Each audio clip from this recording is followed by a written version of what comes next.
What's happening, guys? Jay Powell Music here, speaking into the phone. Happy Monday, by the way. Just want to get a quick video off here and submit it before I have to get going. As far as obviously everyone's at work here today, but I was thinking about just sometimes as far as jamming in LA and whatnot, specifically Knockout Studios in LA, which are no longer there, but shout out to Knockout Studios. Great memories, had a lot of interesting, great experiences as far as connecting with other musicians.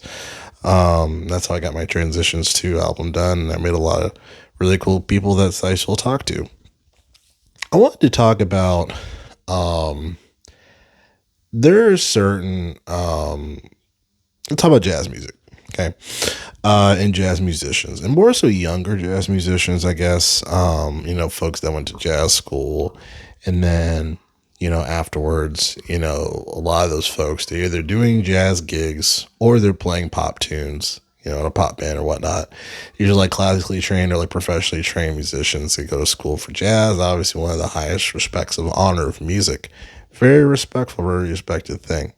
Now, to me, I feel like there's a disconnect that tends to happen when it comes to those types of musicians, and there's a certain gatekeeping that happens. And I don't know if it happens within the school that they go to, or if it's a mindset that happens prior to that. But I've witnessed a lot of weird gatekeeping. So when I say that, I mean, such as for myself, I'm a jazz enthusiast, huge jazz enthusiast. I wouldn't consider myself a gatekeeper just because I think from a talent perspective, there's a certain level of execution, I think, that determines that. But I've worked with a couple of musicians where, there's a certain attitude, that's kind of transpired across folks that maybe aren't within those circles. And I feel like that attitude is toxic, and I'm not naming anyone specifically, but I've encountered that before.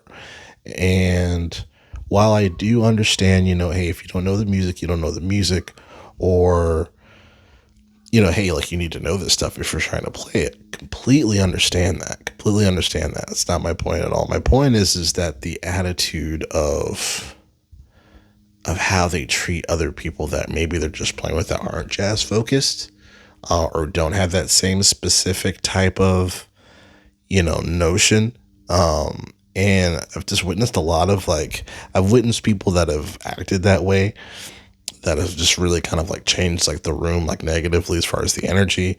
And then I've also witnessed folks where they used to be that way and they no longer are, because it's like, I'm tired of competing with other people. I just want to play with people. I don't want to compete with them. And I understand that. You know what I mean? That was something I completely resonate with. So I've worked with different types of folks in that regard. And, throughout history of jazz in particular, there's been a lot of different musicians within jazz that changed. They evolved it in a way. And when I say evolved it, I mean folks where, they started bending in jazz, like the John Schofields, Scott Hendersons, things like that, where they're not playing in that traditional sense of jazz or bebop or what have you. In the beginning, they're probably reprimanded or just like scoffed upon or whatnot. But also, jazz is supposed to evolve. Miles Davis said it himself.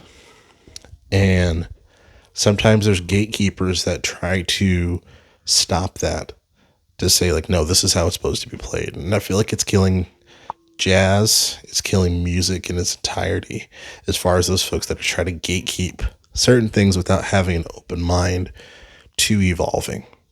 I can't speak to other forms of music when it comes to I'm just talking specifically with jazz right now. Obviously, I think blues is just adjusted to, but, and a lot of music actually, but speaking specifically to jazz, I think it's very interesting as far as that particular notion, as far as gatekeeping in general within music. Do you guys find that is positive? I don't think it is. I think there's a relevance on if you're covering a certain tune, then it needs to be played in the way that it was. But then also, in some cases, you may not have to do that entirely, right? Maybe just certain core functions of it, but then you can have your own personality around the tune. People do that all the time with covers, you know. Um, People don't treat that type of gatekeeping with other forms of music when it comes to covers, and maybe it's because jazz is obviously, these are some of the greats ever, and people don't cover creating their own personality around a Chopin or Beethoven piece. You just play it like how it's supposed to be. But I do feel like there should be an evolved notion. So I guess my main point is I feel like gatekeeping to a point, I understand it, but then another point, I think it is dangerous to music and then people who try to get into music. What are you guys' thoughts? If you guys tell me your thoughts as far as gatekeeping in music. Have you encountered folk and musicians like that? And yeah, Tape on Music. Have a great Monday.